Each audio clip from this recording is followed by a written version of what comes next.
الحمدللہ والصلاة والسلام علی رسول اللہ وعلی آلہ وصحبہ وموالہ۔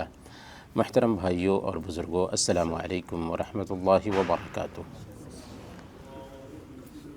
اس سے پہلے والی مجلس میں ہم نے بات کیا تھا اللہ کے لیے محبت کے بارے میں، اور اگر ہم اپنے بھائی سے اللہ کے لیے محبت کرتے ہیں تو اس کا درجہ بہت ہی اونچا ہوتا ہے۔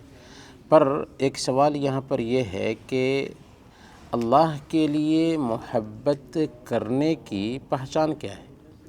اللہ کے لیے محبت کرنے کی علامتیں کیا ہیں؟ کیسے ہم پہچانیں گے کہ ہم کسی بندے سے اللہ کے لیے محبت کر رہے ہیں؟ تو اس کی سب سے پہلی پہچان یہ ہے کہ ہم اس کے لیے وہی پسند کریں جو اپنے لیے پسند کرتے ہیں۔ اللہ کے نبی صلی اللہ علیہ وسلم نے بیان فرمایا، صحیح بخاری اور صحیح مسلم کی حدیث ہے، لا یؤمن احدکم حتی یحب لاخیہ ما یحب لنفسہ۔ تم میں سے ایک آدمی اس وقت تک ایمان والا نہیں ہو سکتا جب تک کہ جو اپنے لیے پسند کرتا ہے وہی اپنے بھائی کے لیے پسند نہ کرے۔ تو گویا کہ یہ تو ایمان کی مانگ ہے، ایمان کا تقاضا ہے کہ ہم اپنے مومن بھائی کے لیے وہی پسند کریں جو اپنے لیے پسند کرتے ہیں، چاہے جائے کہ اس انسان کے ساتھ معاملہ کر رہا ہے جس سے وہ اللہ کے لیے محبت کرتا ہے۔ تو یہاں تو یہ رویہ بہرحال پایا ہی جانا چاہیے اس کی زندگی میں کہ جو اپنے لیے پسند کرتا ہے وہی اپنے بھائی کے لیے پسند کرے، اور جو اپنے لیے ناپسند کرتا ہے وہی اپنے بھائی کے لیے ناپسند کرے۔ ایسا نہیں کہ ہم اپنے لیے کچھ چاہتے ہیں، اپنے بھائی کے لیے کچھ اور رویہ رکھیں، تو یہ اللہ کے لیے محبت کرنے کے عمل کے خلاف عمل ہے۔ دوسرے نمبر پر ہم اپنے اس بھائی کے لیے بھلائی چاہیں جس سے ہم اللہ کے لیے محبت کرتے ہیں، خیر خواہی کا جذبہ رکھیں۔ اور اللہ کے نبی صلی اللہ علیہ وسلم بیان فرماتے ہیں، مسلم کی حدیث ہے، حق المسلم علی المسلم ست، ایک مسلمان کا دوسرے مسلمان پر 6 حق ہے۔ اس میں سے ایک حق کیا بیان فرمایا؟ وَإِذَا اسْتَنْصَحَكَ فَانْصَحْ لَهُ، کہ اگر تمہارا بھائی تم سے نصیحت طلب کرتا ہے تو اس کی خیر خواہی کرو۔ گویا کہ یہ ایمان کی مانگ ہے کہ ہمارا کوئی بھائی ہم سے کسی بارے میں رہنمائی چاہتا ہے اور اس فیلڈ میں ہمیں ملکہ حاصل ہے تو ہم صحیح رہنمائی کریں۔ تو ایک بھائی جو اللہ کے لیے اپنے بھائی سے محبت کر رہا ہے، اگر وہ اپنے بھائی کے پاس آتا ہے اور کسی معاملے میں اس سے مشورہ طلب کرتا ہے تو اس کو چاہیے کہ اس کو بہتر سے بہتر مشورہ دے۔ یہ اللہ کے لیے محبت کی دلیل ہے، پہچان ہے۔ تیسرے نمبر پر اپنے بھائی کے تئیں حسن ظن رکھے، اچھا گمان رکھے، برا گمان نہ رکھے۔ اسی لیے صحیح بخاری کی روایت ہے، اللہ کے نبی صلی اللہ علیہ وسلم بیان فرماتے ہیں، ایاکم والظن فإن الظن اکذب الحدیث، بدگمانی سے بچو کیونکہ بدگمانی جھوٹی بات ہے۔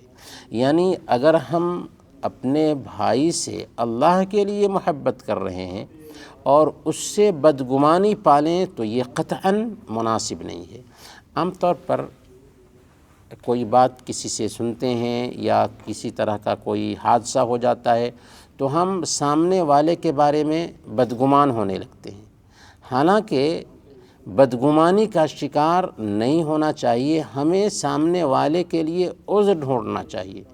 ابو قلابہ الجرمی بہت بڑے اللہ والے ہیں، وہ بیان کرتے ہیں، اذا بلغک عن اخیک شیء تکرہہ فالتمس لہ العذر جہدک، اگر تمہیں تمہارے بھائی کے بارے میں کوئی بات پہنچتی ہے کہ اس نے تیرے بارے میں کوئی بات کہی ہے تو جس حد تک ہو سکتا ہے اس کے لیے عذر ڈھونڈو۔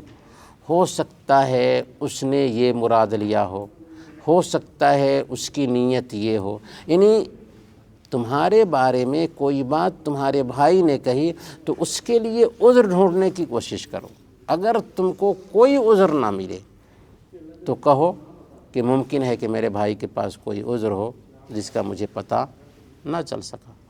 تو یہ طبیعت ہونی چاہیے ایک مومن کے تیچے جائے کہ اس انسان کے تعلق سے بدگمانی کا شکار ہو جس سے وہ اللہ کے لیے محبت کر رہا ہے۔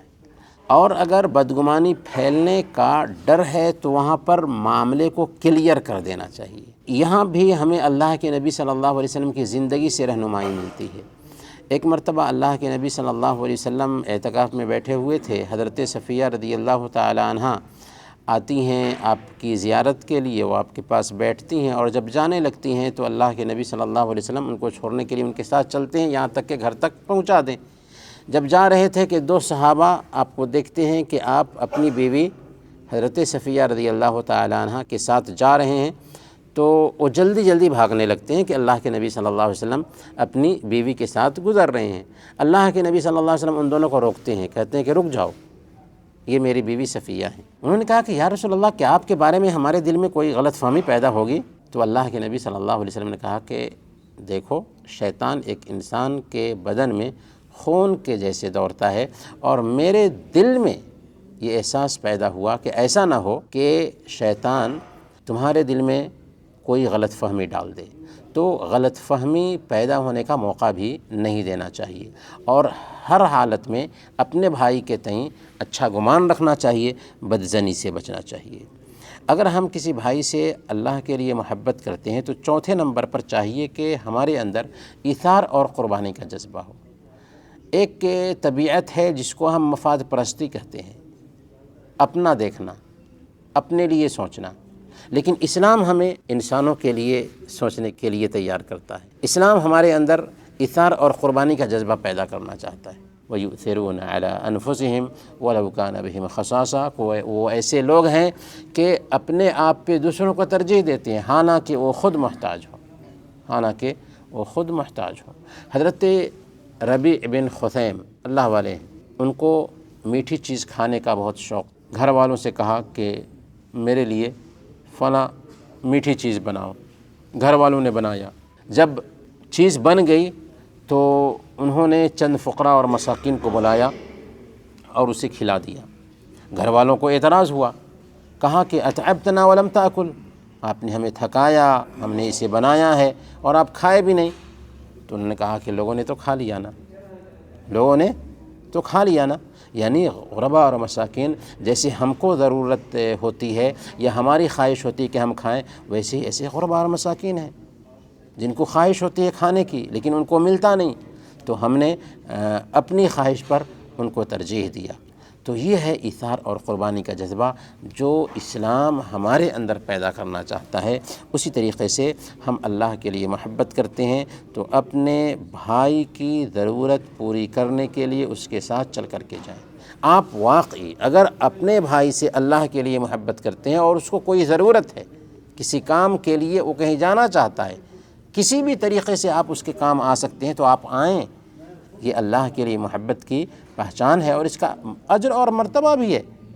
یہاں تک کہ اللہ کے نبی صلی اللہ علیہ وسلم طبرانی کی روایت کے مطابق بیان فرماتے ہیں، لَأَنْ أَمْشِي مَعَ أَخٍ لِي فِي حَاجَةٍ أَحَبُّ إِلَيَّ مِنْ أَنْ أَعْتَكِفَ فِي هَذَا الْمَسْجِدِ شَهْرًا، میں اپنے بھائی کے ساتھ چل کر کے اس کی ضرورت پوری کرنے کے لیے جاؤں، یہ میرے لیے بہتر ہے اس بات سے کہ میں اس مسجد سے مراد مسجد نبوی ہے، اس مسجد میں 1 مہینہ اعتکاف کروں۔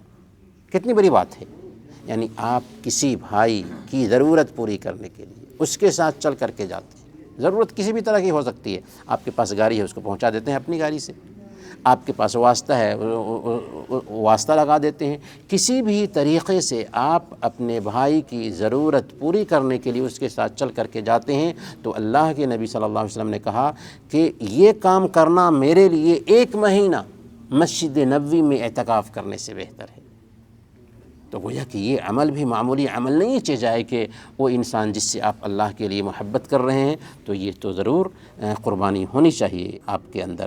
اسی طریقے سے ہم اپنے اس بھائی کی پردہ پوشی کریں۔ ظاہر سی بات ہے کہ ہم اس کے ساتھ اٹھتے ہیں، بیٹھتے ہیں، اس کے ساتھ کھاتے ہیں، پیتے ہیں، اس سے اللہ کے لیے محبت کرتے ہیں، تو اس کا عیب بھی ہمارے پر ظاہر ہو سکتا ہے۔ تو ہمیں چاہیے کہ ہم اس کی پردہ پوشی کریں۔ اس کا کیا فائدہ ہے؟ اللہ کے نبی صلی اللہ علیہ وسلم نے کہا وَمَن سَتَرَ مُسْلِمًا سَتَرَهُ اللَّهُ، جو آدمی کسی مسلمان کی پردہ پوشی کرتا ہے سَتَرَهُ اللَّهُ یوم القیامہ، اللہ تعالیٰ اس کے عیب کو چھپائے گا۔ کب؟ قیامت کے دن۔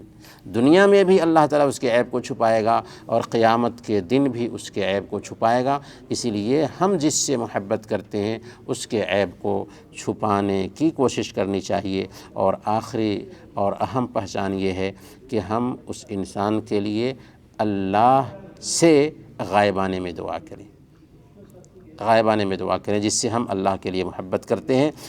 صحیح مسلم کی روایت ہے، اللہ کے نبی صلی اللہ علیہ وسلم نے بیان فرمایا ما من عبد مسلم يدعو لأخيه بظهر الغیب الا قال الملک ولک بمثلہ، کہ جو آدمی اپنے بھائی کے لیے غائبانے میں دعا کرتا ہے تو فرشتہ اس کے پاس ہوتا ہے جو اس دعا پر آمین کہتا ہے اور کہتا ہے کہ تمہیں بھی یہ چیز حاصل ہو۔ اسی لیے بعض اللہ والوں کی عادت تھی کہ ان کو کوئی چیز چاہیے ہوتی تھی تو وہ اپنے بھائی کے لیے دعا کرتے تھے، کیونکہ اللہ کے نبی صلی اللہ علیہ وسلم نے بیان فرمایا کہ اگر ہم اپنے بھائی کے لیے دعا کریں گے تو فرشتہ کو مقرر کر دیا جاتا ہے جو اس دعا پر آمین کہتا ہے اور یہ بھی کہتا ہے کہ تجھے بھی یہ چیز ملے۔ تو وہ کیا کرتے تھے کہ اپنے بھائی کے لیے دعا کرتے تھے اگر ان کو کوئی چیز چاہیے ہوتی تھی، کیونکہ جب ہم اپنے بھائی کے لیے دعا کرتے ہیں تو فرشتہ اس دعا پر آمین بھی کہتا ہے اور فرشتہ کہتا ہے کہ اللہ اس کو بھی یہ چیز عطا کر دے۔ اللہ تعالیٰ سے دعا ہے کہ اللہ تعالیٰ ہم سب کو اللہ کے لیے محبت کرنے کی توفیق عطا فرمائے۔ آمین و صلی اللہ علی نبینا محمد وعلی آلہ وصحبہ۔